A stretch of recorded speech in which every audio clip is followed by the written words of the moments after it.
दोस्तों, जिस तरीके से आप देख रहे हैं कि बिहार के अंदर, इस तस्वीर को देखकर आप अंदाजा लगा सकते हैं किस तरीके से बिहार के अंदर, पूरे बिहार के अंदर, सीमांचल के अंदर जिस तरीके से एआईएमआईएम की दीवानगी बढ़ती जा रही है। एआईएमआईएम के चाहने वाले जिस तरीके से एआईएमआईएम में शामिल हो रहे हैं, ऐसी दीवानगी देखकर लग रहा है कि जो एक नारा गूंज रहा था 4 गए हैं 24 लाएंगे, ऐसा लग रहा है कि 4 के बजाय 40 लाएंगे। दोस्तों, मैं इसलिए बात कर रहा हूं, जैसे आपको पता होगा, फोटो के जरिए, वीडियो के जरिए आपने देखा होगा, बिहार के अंदर, सीमांचल के अंदर एक जनसभा हुआ एआईएमआईएम का, तो उसकी कमान संभाले वारिस पठान असदुद्दीन ओवैसी साहब हैदराबाद से कॉल करते हैं, जो पूर्व विधायक रह चुके हैं महाराष्ट्र से। उनके पास कॉल जाता है, असदुद्दीन ओवैसी साहब कहते हैं कि इस जनसभा का कमान आप संभालिए, अभी हम थोड़ा आराम कर लें।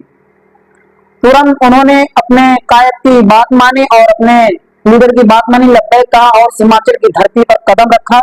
और सीमांचल की जब धरती पर कदम रखा तो एक जनसैलाब देखने को मिला। आपने देखा होगा कि उस जनसैलाब में जो लोग कहते थे कि सिर्फ ये मुसलमानों की पार्टी है, ये मुसलमानों की बात करती है, दोस्तों मैं आपको बताता चलूं, जब वारिस पठान ने कहा कि यहाँ पर बताओ कितने हिंदू भाई हमारे हैं, तो कितने हाथ उठकर बताए कि हाँ, यहाँ पर हिंदू भी हैं। उनके मुंह पर ये तमाचा है जो कहते हैं सिर्फ ये मुसलमानों की पार्टी है। दोस्तों, मैं आपको बताता चलूं, जिस तरीके से एआईएमआईएम की दीवानगी बढ़ती जा रही है, खासतौर से सीमांचल के अंदर, ऐसा लग रहा है कि विरोधियों का तख्ता पलटने वाला है। दोस्तों, जिस तरीके से आपको पता होगा कि गुलाम सरवर साहब जो पूर्व अध्यक्ष रह चुके हैं, आरजेडी के जिला अध्यक्ष थे, वो अब एआईएमआईएम में शामिल हो चुके हैं। काफी गद्दावर नेता थे आरजेडी से, अब वो एआईएमआईएम का दामन थाम चुके हैं। दोस्तों, जिस तरीके से कारवां एआईएमआईएम का आगे बढ़ता दिख रहा है, ऐसा लग रहा है, अभी तक दोस्तों आपने यही सुना होगा अख्तरुल ईमान साहब के जरिए और जनता के जरिए और मीडिया के जरिए, आप वीडियो फोटो के जरिए देखा होगा कि जिस तरीके से एआईएमआईएम की दीवानगी बढ़ रही है, ऐसा लग रहा है कि एआईएमआईएम बिहार के अंदर बहुत मजबूत दिख रही है। दोस्तों, जैसे आपको ये पता होगा कि अख्तरुल ईमान साहब ने नारा दिया था, जो पूरे बिहार के अंदर अभी तक वो नारा गूंज रहा है।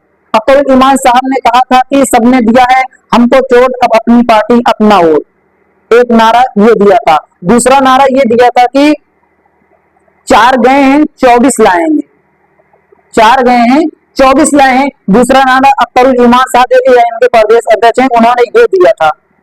अब दोस्तों, ये नारा बदलता हुआ दिख रहा है, ये नारा बदलता हुआ दिख रहा है। अब आप सोच रहे होंगे ये नारा क्यों बदल गया, क्या बात हो गई। मैं आपको बताता चलूं, जो बात बताने वाला हूं बहुत ही पॉइंट की बात बताने वाला हूं। अब एआईएमआईएम के मंच से, एआईएमआईएम के मंच से अब ये नारा बदल गया। उन्होंने कहा कि 4 गए हैं 24 नहीं, बल्कि 4 गए हैं 40 लाएंगे। अभी तक दावा कर रहे थे कि 4 गए हैं 24 लाएंगे, लेकिन अब उनका दावा है कि 4 गए हैं 40 लाएंगे। अब राजद डरी हुई है, कांग्रेस डरी हुई है, जिस तरीके से एआईएमआईएम की दीवानगी बढ़ती जा रही है लोगों के अंदर और पूरे बिहार के अंदर एक माहौल बना है एआईएमआईएम को लेकर, लेकिन हमें अछूत समझा जा रहा है, हमारे ऊपर तरह तरह के इल्जाम लग रहे हैं। दोस्तों, बहुत ही बड़ी खबर निकल कर आ रही है कि बिहार के अंदर अभी तक हमने 100 सीट का ऐलान किया था। अब मैं आपको बताता चलूं, 243 सीटों पर लड़ने की पूरी जोर शोर से एआईएमआईएम तैयारी कर रही है। 243 सीटों पर भी लड़ सकती है एआईएमआईएम।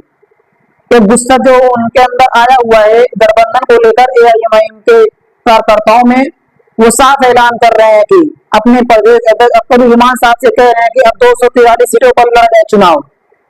क्या ऐसा ही होगा? 243 सीटों पर चुनाव लड़ा जाएगा, या 150 सीटों पर लड़ा जाएगा, या 100 सीटों पर लड़ा जाएगा, या 60-70 सीटों पर लड़ा जाएगा? ये तो आने वाला वक्त, आने वाला समय बताएगा। लेकिन आप क्या अंदाजा लगा सकते हैं कि क्या एआईएमआईएम 100 सीट, 150 सीट, 243 सीट, पूरी सीटों पर चुनाव लड़ सकती है, लड़ेगी? तो दोस्तों, अपनी राय कमेंट बॉक्स में जरूर बताएं और अपनी राय कमेंट बॉक्स में जरूर दें।